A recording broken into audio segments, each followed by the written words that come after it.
માનવી આપણે પ્રાકૃતિક ખાતરોનો એક એવો સેટ બનાવે છે કે ખેડૂત પોતાના ખેતરે સરળતાથી બનાવી શકાય.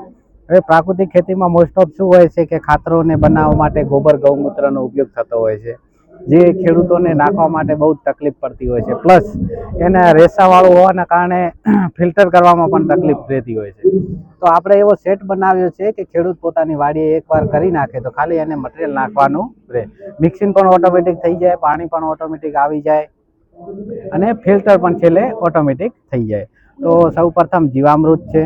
તો જીવામૃત તો બધા ખેડૂતો ઉપયોગ કરતા થઈ ગયા છે. 180 લીટર પાણી લઈએ, 10 કિલો ગોબર, 5 લીટર ગૌમૂત્ર, 1 કિલો ચણાનો લોટ, 1 કિલો ગોળ, 200 ગ્રામ છેટાપાળાની માટી, આ લઈ 4 થી 5 દિવસ આપણે રાખીએ છીએ. 5 થી 12 દિવસ સુધીમાં આપણે ઉપયોગ કરી લેવાનો હોય છે.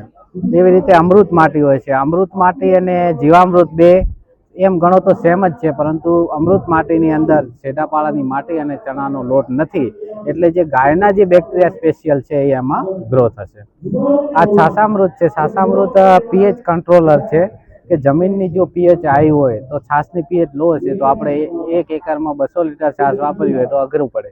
તો એના માટે 5 લીટર છાસમાંથી 200 લીટર છાસ પણ આપણે છાસામૃત પદ્ધતિથી બનાવી શકીએ છીએ અને જમીનની પીએચ મુજબ આપણે એને વાપરી શકીએ છીએ.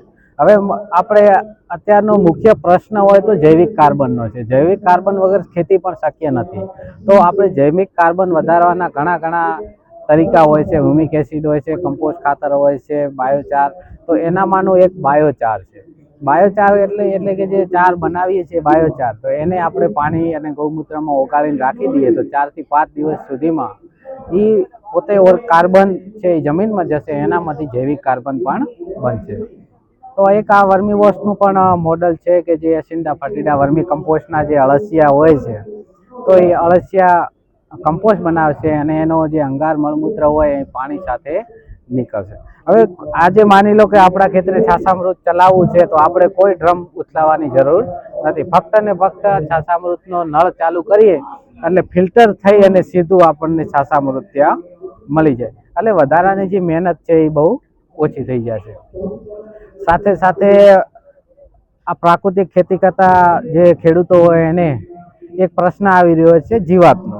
તો એક જીવાત માટે એક સોલર રડાર સિસ્ટમ છે કે આ રાતના ફરે, આમાં લાઇટ થાય, બ્લુ લાઇટ થાય, યલો લાઇટ થાય એટલે ઇન્સેક્ટ આકર્ષાય અને આમાં પાણી ભરેલું હોય છે. એટલે આપણે એક ખેતરમાં 1 એકર માટે એક આ સોલર રડાર લાઇટ છે એવી પૂરતી છે.